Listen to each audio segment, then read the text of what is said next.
I'll take you there myself now. You needn't make any comment. Just look through the movable panel in the door and thank God the light isn't any stronger. Then I'll tell you this story, or as much as I've been able to piece together." We walked downstairs very quietly and did not talk as we threaded the corridors of the seemingly deserted basement. Dr. McNeil unlocked a gray-painted steel door, but it was only a bulkhead leading to a further stretch of hallway.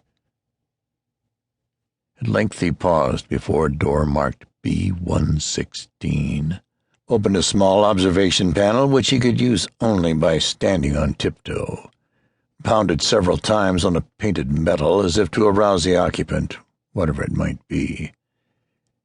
A faint stench came from the aperture as the doctor unclosed it, and I fancied his pounding elicited a kind of low hissing response. Finally he motioned for me to replace him at the peephole, and I did so with a causeless and increasing tremor. The barred ground-glass window close to the earth outside admitted only a feeble and uncertain pallor, and I had to look into the malodorous den for several seconds before I could see what was crawling and wriggling about on the straw-covered floor, emitting every now and then a weak and vacuous hiss. Then the shadowed outlines began to take shape, and I perceived that the squirming entity bore some remote resemblance to a human form laid flat on its belly. I clutched at the door handle for support as I tried to keep from fainting. The moving object was almost of human size and entirely devoid of clothing. It was absolutely hairless, and its tawny-looking back seemed subtly squamous in the dim, ghoulish light.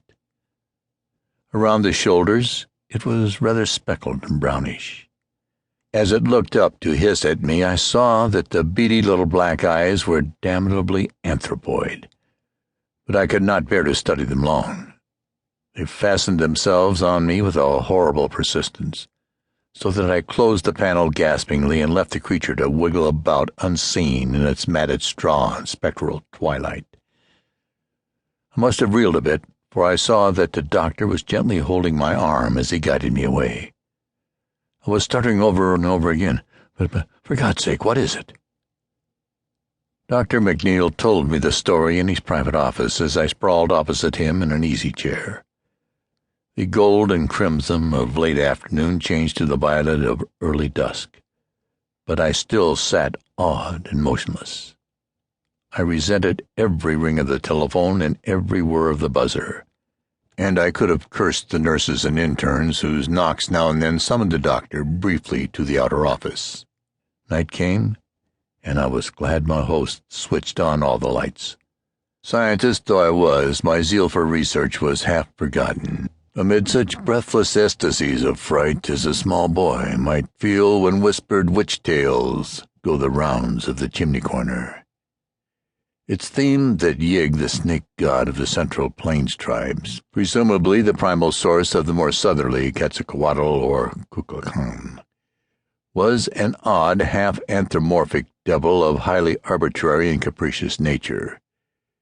He was not wholly evil, and was usually quite well disposed toward those who gave proper respect to him, and his children, the serpents. But in the autumn he became abnormally ravenous and had to be driven away by means of suitable rites.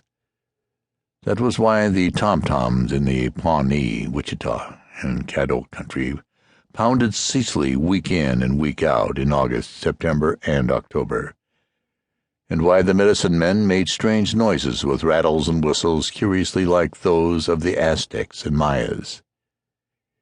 Yig's chief trait was a relentless devotion to his children, a devotion so great that the redskins almost feared to protect themselves from the venomous rattlesnakes which thronged the region. Frightful clandestine tales hinted of his vengeance upon mortals who flouted him or wreaked harm upon his wriggling progeny, his chosen method being to turn his victim after suitable tortures to a spotted snake. In the old days of the Indian Territory, the doctor went on, there was not quite so much secrecy about Yig. The Plains tribes, less cautious than the desert nomads in Pueblo. To keep listening to this audiobook, I've left you a link in the description so you can do it at no cost thanks to Audible's 30-day free trial.